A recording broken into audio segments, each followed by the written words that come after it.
welcome to Corner Sports Network. Before my internet goes out, because the lovely Emma has a better Wi-Fi signal in the middle of a hurricane than Northwest Indiana so far.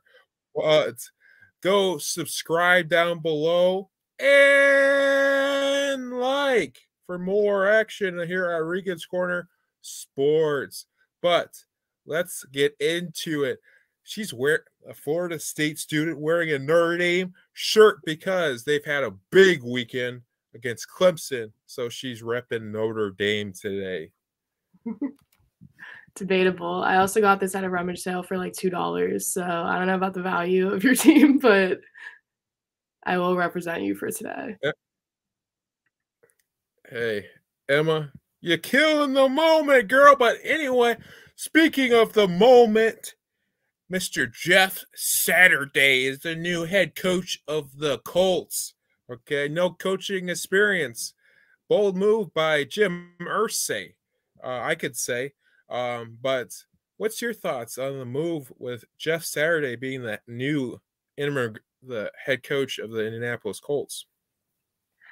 I don't know. I think it could be interesting, honestly, since he has no professional or collegiate level experience with coaching. I don't know how it'll be to have a player come in and coach. It could be a good thing. It could be a bad thing. But either way, NFL executives are confused because he's getting a lot of backlash about this because he doesn't have experience. And there's a lot of people are bringing up the Rooney Rule because they think that he's in violation of it, but he's not. That rule, if people don't know, is that you have to interview at least 2 minority candidates for every head coaching position. So that doesn't apply to interim head coaches. So he's getting out of it kind of on a technicality. And he did say that he would make sure to follow that rule later when he's looking for a more permanent coach.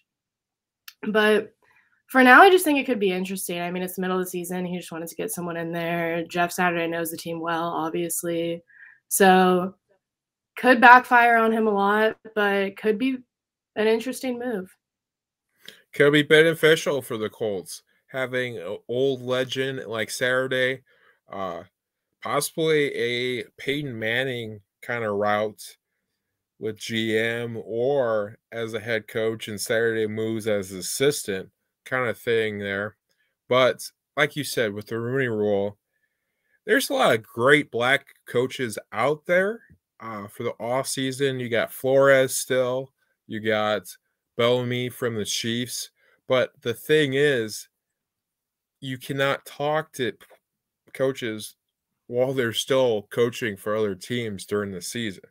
So the great candidates that are a minority have jobs. With Flores with the Pittsburgh Steelers, Bellamy with being offensive coordinator for the Chiefs, Leslie Frazier as Minnesota. So, like, these coaches that we would look at for the Colts all have jobs. And plus the one minority coach that Irsay hired, you kind of lowballed them. Okay, a little bit. And Caldwell, after Tony Dungy, okay, had success and this and that as a black coach for the Colts. But after that success, Cornwell got a little lowballed, and then he got a Detroit too. So, Emma, I don't know what you do with the Colts. I think Saturday is probably your best option at the moment. Yeah, I mean, I think that the lack of hiring minority coaches isn't necessarily a Colts issue, but I think it's more of like an issue with the NFL overall because there are some great ones, but there's also only 7 compared to how many teams are in the NFL. So I think the issue there is that it's just like other minority candidates that might be more qualified are getting overlooked for white candidates. And former Dolphins head coach Brian Flores filed a racial discrimination lawsuit against the NFL in February. That was later joined by other black coaches. Among the issues raised was the promotion of unqualified white candidates over minority candidates with more experience. But in this case, Jim Irsay is following the Rooney Rule. I know that he does want to see Jeff Saturday become the permanent head coach, but I mean, we'll see how the rest of the season goes and how that hiring situation ends up going later on. Absolutely. At the moment there, Emma, I am a fantasy football homer because my home team is not doing well. Okay, I want the number one pick, Mr. Bryce Young or CJ Stroud. What are the odds that the Colts fall back that much or they get the number one pick this year? I don't know about that. I think they're having a tough season already. So I don't know that this could I know this could fix everything for them. I think it might change things up, which they probably need at this point, but I'm not sure about the overall impact. Absolutely. Speaking of the overall impact, Jeff Bezos and Jay-Z could own the Washington Commanders from that. Oh my goodness, that owner, Dan Snyder, who's made the Washington football team into a absolute joke last 20 years. So, with Bezos and Jay-Z, do you think the Commanders, if this deal would go back to their prominent days, like with Doug Williams and stuff like that? Yeah, I don't know. If this goes through, that would be crazy. I just think it would be crazy to see like celebrities owning the Commanders. What was I gonna say? Oh, the team is the asking price is gonna be $7 billion, which is crazy. But I mean, to have Jeff Bezos in it, they definitely have it. And I know Matthew McConaughey is set to join it, so that could be really fun. He's always been a Commanders fan. And he's a part owner of the Austin FC of Major League Soccer. Absolutely. And a big sports fan McConaughey is. Same with Jay-Z. Bezos the one that kind of like, oh, okay, yeah, okay. And with that money behind him, with the Amazon money, would you rename that stadium? Do you have to go with the Amazon, okay? And then absolute like with the stadium name and everything along those lines. But what do you think will change for the Commanders if the celebrities take control of it, other than the just absolutely mess that Snyder created? I'm not sure if it's gonna go better. Like, I think it'll be fun, but I don't know if it's gonna go better because I think that like these people already have so much stuff going on that like the Commanders isn't going to be their main focus. So I just think that because they're spread so thin, I don't know how that's gonna go. But yeah, it definitely could be interesting for them, and it'll bring a lot more attention to the Commanders for sure. Absolutely. Speaking of people that's going on, okay, Dwight Howard announced that he was retiring. So, do you Not think? retiring. He's leaving the NBA, but he will be playing in Taiwan in their top basketball league after 18 NBA seasons, which is crazy. Okay, good catch. But as the NBA, do you think Dwight Howard's a Hall of Famer? Um, I think possibly. I mean, he was an NBA champion, 8-time All-Star, 8-time All-NBA team honoree, 5-time All-Defensive team member, 3-time Defensive Player of the Year.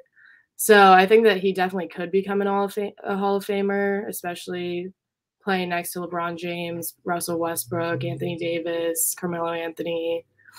So we'll see. I mean, the only reason that he didn't get another multi-year contract is because of how old he is, and I think that if you're like he's only 36, which doesn't seem that old, but in basketball they're looking for more younger athletic players.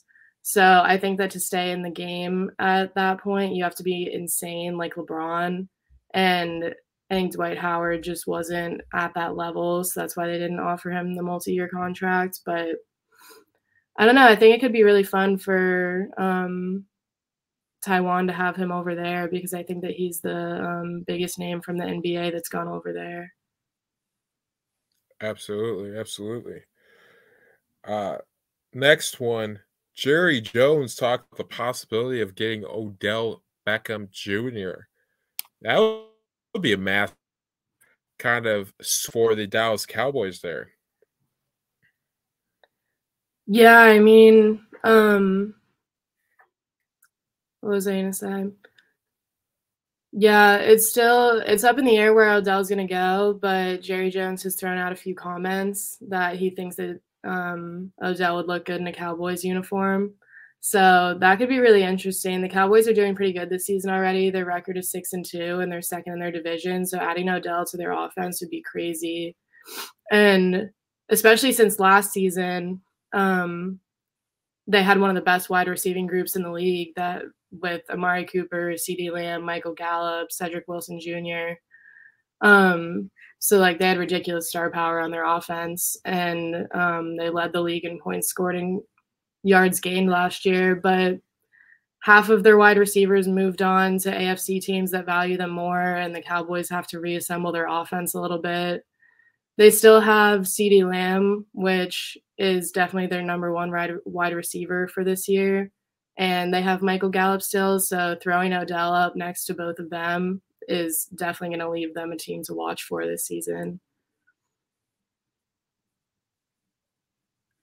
Absolutely. And plus, we got to see what the health is for Odell Beckham Jr.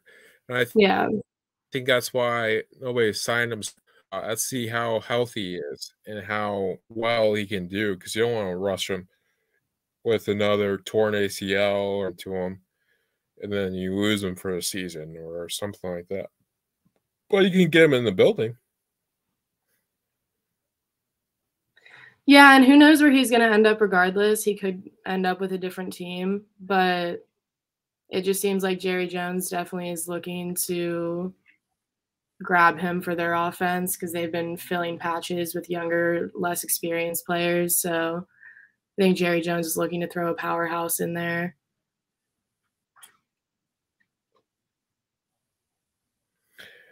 Speaking of a powerhouse, we have in the studio coming up the number one cornholer in the country for you, and Mark Richards.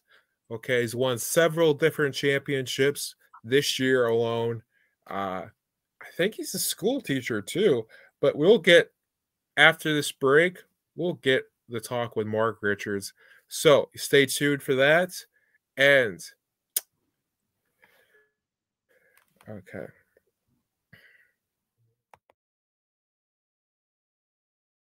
School right by Union Mills called Tri Township. And I've been throwing bags for 3 years now, about a year and a half to 2 years competitively.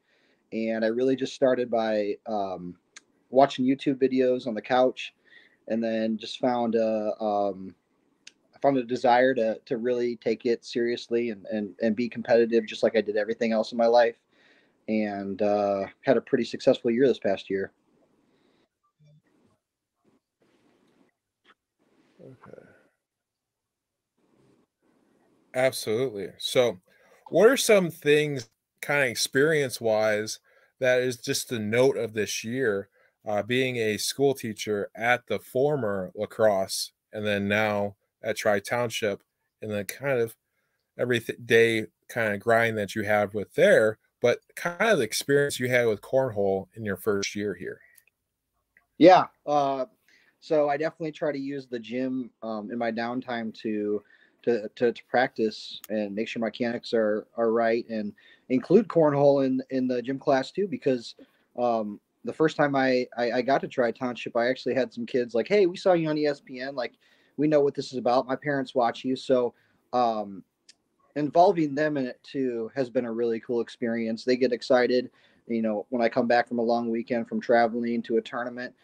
that's the first thing they ask me is, how'd you do? Or we saw you, or, congratulations, or that stuff. So it's really cool to have them being a part of it too. Absolutely. Now, Emma, what are some of your questions that you have for Mark here? Yeah, how are like the tournaments set up for that? Like what is just explain like the basics of that to me, because I don't know a lot about cornhole. Yeah, so a normal weekend of mine, let's just say a national, that's one of our big tournaments.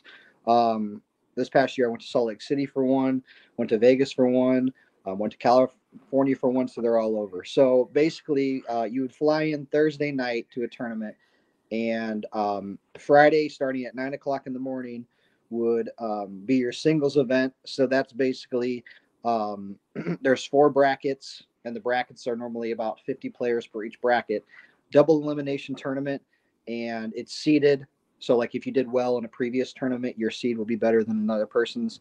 And you just go along in the bracket. If you win your first game, you move on. You stay in the winner's bracket. And then if you were to lose, you go down a loser's bracket. And then if you're able to make it out of your bracket, you go to the Final Four, and that's what's televised on ESPN. And I was able to do that in Chicago. I won my bracket, and then I made it to ESPN and won that as well. And then so that's Friday, and then Saturday is the doubles day, and just like singles, you're with a partner, and it's double elimination. And if you keep on winning, you make it out of your bracket. You're going to be on ESPN. But then if you lose a game in the winner's bracket, then you're in the loser's bracket, and you actually have to win twice to move out of your bracket. I know it's a lot, but there's no really easy way of explaining how it works. Yeah, no, thank you. That's awesome. So how do you think cornhole has like changed as a sport over time? Because obviously I think it's getting more recognition now than it did before. So like how recently did it start being more recognized? That's a great question. I would say like 2018 is when it like started to really blossom, like just kind of getting over that hump. And then these last 2-3 years is really when it took off. I think it's starting to gain more respect in a serious way. I think a lot of people who don't really follow the sport, like the ACL, ACO, those are the bigger leagues that all the pros compete in. I think they just probably think of it as, I'm in my backyard with my buddies throwing bags. Well, when you see it on ESPN and you're watching these tournaments on Facebook, you're learning that it's not just about, throwing a bag onto the board. There's different strategies to come into the game. So I think it's gained more serious respect in the last few years, which is really good for the sport. Is there coaching or training for it, or is it more of like you have to teach yourself? So that's a good question. The last like 3 or 4 months, some of the pros have actually been offering like lessons for different people who are getting into the game. Like you can like do it by Zoom, or some pros will actually go to like train somebody. But a lot of the guys that are in the league now that I play against, and including myself, I just watched it on YouTube for 6 months and kind of got the rhythm and the mechanics and the body language and all that now. And then I just started doing it myself. So I can say that I, did it all on my own. No one taught me or trained me. So it goes kind of both ways. Mm-hmm. So kind of talking about the backyard and stuff like that, before you trained yourself, after watching it and stuff like that, did grad parties kind of help you kind of easy with the transition and stuff like that after you were serious in it, kind of having that Mamba mentality in this sport of cornhole? I really didn't play at grad parties very much. It didn't really matter what I did growing up. It always had to be the most competitive way. If you weren't taking it seriously, I didn't want to do it. So that's kind of why I really didn't play much at grad parties. I don't know. I just didn't really have any desire to do it. That's kind of why I didn't really do intramurals after high school, just because I don't know. I guess the seriousness wasn't there. But then I saw the promise behind the American Cornhole League, and just all the things that come about it, whether it's the money or the traveling or the publicity. So that's kind of how I got into that. Absolutely. So how did you find your two partners in crime, with the co-ed and with just Mr. Lopez and stuff like Yeah. that with the doubles game and stuff like along those lines. Yeah. So when we're not traveling all across the country, normally, like you said, Phil Lopez is my doubles partner this past year and will be my doubles partner this year. We're playing in local tournaments all across Indiana, Illinois, Ohio, Wisconsin area. And when I first wanted to approach cornhole in a more serious matter and become a pro, I knew about Phil. Phil had been in the game. He's probably been in the game for, I think he said 10, 11 years now, where I've only been in the game for 3 years. And he had no idea who I was, but I knew exactly who he was. He had a great shot, real smooth, took the game simple. It was a perfect partner for me. So I approached him when I became a pro about playing, and he had to think about it for a little while, as I respected that because, there's a lot of other really solid throwers in the ACL. So I respected his decision to, look at his other options, but luckily he was able to pick me, and we had a hell of a year, finishing number one as the number one doubles team in the nation. And then on the other side of things with Danielle Luna being my co-ed partner, we play in the same conference. And I had asked her a couple times if she wanted to play, but her pro partner was actually a male. So she wanted to get the okay from him because obviously you figure they would probably want to play together in co-ed. But she asked him if she would be okay with playing with me, and he was. So then we played in Rock Hill, South Carolina, and we took it down the co-ed championship. So that's kind of how both of those partnerships came about. Nice, nice. So, what are some things that kind of avoid that sophomore slump since you're at the moment one of the best, if not the best in the country at doing this? Yeah. Really, I put a lot of time and effort and a lot of I know it's crazy to think you watch film on cornhole, but I watch a lot of film on myself and other players that I'm going to play against.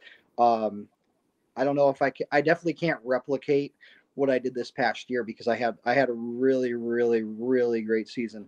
And I know that I'm not going to be able to do that. But what I can do is put in the amount of time and effort that I put in last year, plus more. Anytime I have downtime at school, I'm going to make sure I'm practicing. And I really want to focus on, those days where I'm tired and I don't want to do anything when I get home. Those are the days that I really have to push myself further and make sure I'm getting in that good practice. Absolutely. Okay. So, how is kind of everything at Tri Township and stuff like that? Because you just said kind of a newer job and stuff along those lines. So, how is everything going with that aspect? Yeah, no, everything's good. Like I said, the kids are very supportive. The staff is very supportive as well. It involves a lot of traveling and taking a few days off. So they're very respectful, and they understand that, I almost have another job. It really is another job that I have to, put a lot of time and work into. So they respect what I do. They've made Facebook posts. They've put, my accomplishments and videos and pictures up around the school. So to know that they have my back in what I do is really, really important, and it helps me out. Absolutely, absolutely. And speaking of the publicity, and speaking of you being a lifetime, okay, Notre Dame basketball fan, meeting Mike Bray must have been the crown jewel of this whole experience, even though he'd been on Kelly and Ryan and stuff like that. But just Yeah. meeting that coach. Yeah, it was an incredible day for sure. So we it was all thanks to my girlfriend. Actually, she set the whole thing up when there was a video that was played right before I went on ESPN. He was like, the loosest coach in America meets the loosest cornhole guy in America, and I was able to have a phone call with him, and then we actually got another media day with him. So I was able to throw bags with him on ABC 57, and then I kind of joked the night before about like, hey, maybe he'll invite us to a practice that day, just jokingly, and he ended up doing that such thing. So we got to watch practice, and I talked to him for a little while just about basketball, and he asked me about teaching. Just a really good conversation. I've looked up to the guy for many, many years. So yeah, like you said, icing on the cake for sure. Absolutely. And speaking of like coaching and stuff like that, I know that was a little bit of your interest before cornhole and stuff. So with kind of talking with Bray and stuff like that, did that kind of infuel that kind of urge to coach and stuff like that? 'Cause I felt that a little bit too lately, broadcasting and looking and everything like that. So have you kind of felt that kind of itch too? You know, a little bit for sure. You know, coaching, I you know, tip my cap to all the coaches out there because it takes a lot of time and you really have to be invested and enjoy what you do. And so, yeah, no, absolutely. I'm actually going to, I might be doing a little bit of coaching just on the side for Tri Township this year, just going to a couple practices and seeing how things are run. But yeah, definitely got that itch back to coach for sure. Absolutely. There's some great boys over there. I met a little bit of them during baseball season when we were about to do broadcasting for Tri Township. But anyway, yeah. So good luck to you, Mark, and the best of luck with the cornhole this year and everything along those lines. It's always great having you on Regan's Corner, my friend, my pal, my friend from another mother. Okay. Just watch you do your thing and be one of the best in the nation in a sport. Here in Mills, Indiana, we are very much proud of you, and I'm proud of you, my friend. So, yeah, stay froggy, my friend. Yes, sir. Thanks for having me on, guys. It was fun. Thank you so You're much. welcome.